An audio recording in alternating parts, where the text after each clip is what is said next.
Hello and welcome to another Betfred Sports video right here in the Quest Media Network studio. Now, of course, with the passing of Queen Elizabeth II, we're going to do something a bit different today. Peter, welcome back. I know that Fred, the owner of Betfred, he actually met the Queen once, didn't he?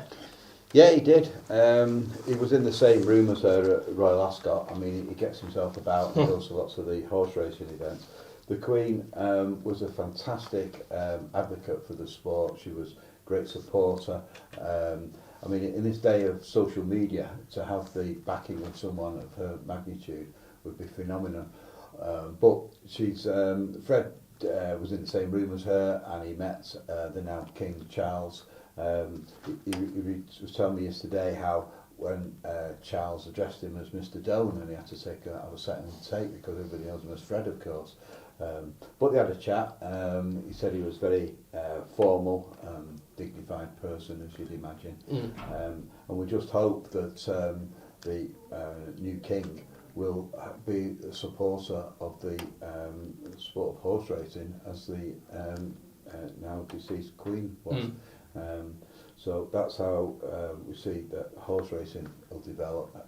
We just hope that there is this enormous support from the royal family, because it does give the sport a huge boost.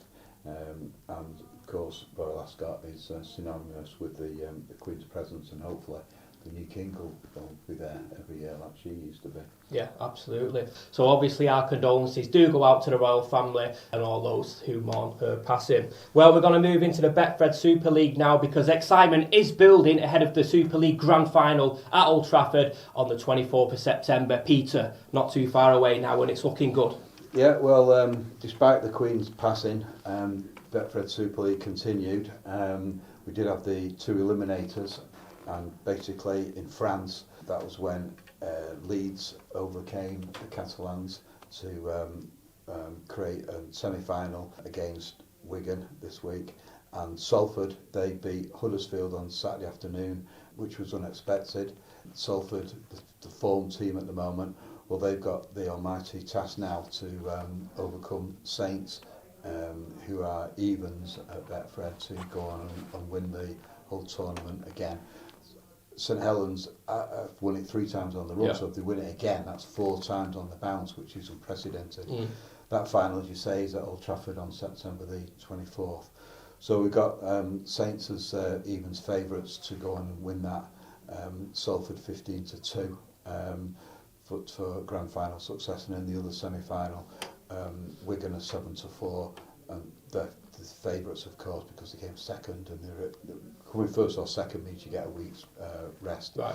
And they play Leeds on Friday night at Wigan, and so Wigan are 7-4 favourites, and Leeds are 15-2.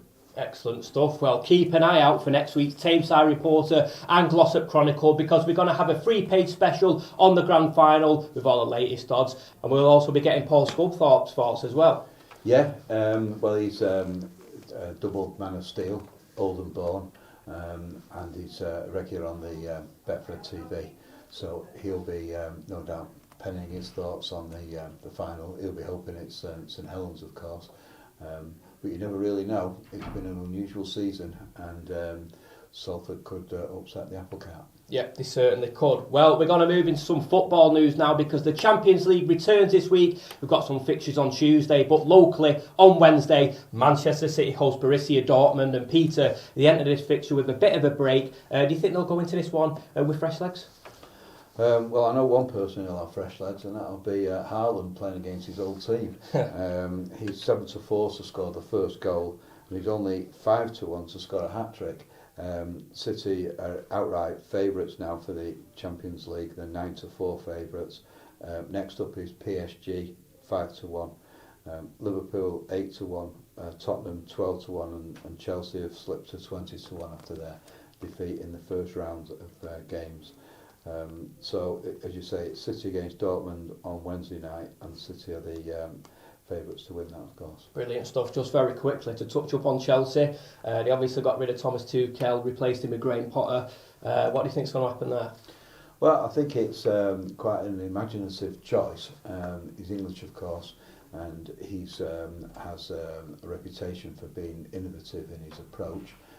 Apparently, he tells his players, coaches them intelligence. So that's a new one. Gets them to be bright and breezy and work out tactics as they're playing. And hopefully it'll work out for Chelsea, because it is a change in the way they normally go about the business in terms of appointing high-profile managers from all over the world. Well, they've gone completely different now. They've gone for a low-profile but an up-and-coming guy, as in Potter, who's done tremendous work at Brighton. I feel sorry for Gilmore, the midfielder, because he was persuaded to move from Chelsea to Brighton by Potter, and then Potter's gone the other way. Yep, exactly. Will Potter wave his magic wand at Stamford Bridge this season? Only time will tell. Well, just to recap, the Champions League does return this week on Tuesday and Wednesday night. And of course, from a local perspective, City are playing on Wednesday night. They host Borussia Dortmund. And of course, Erling Haaland comes up against his former side.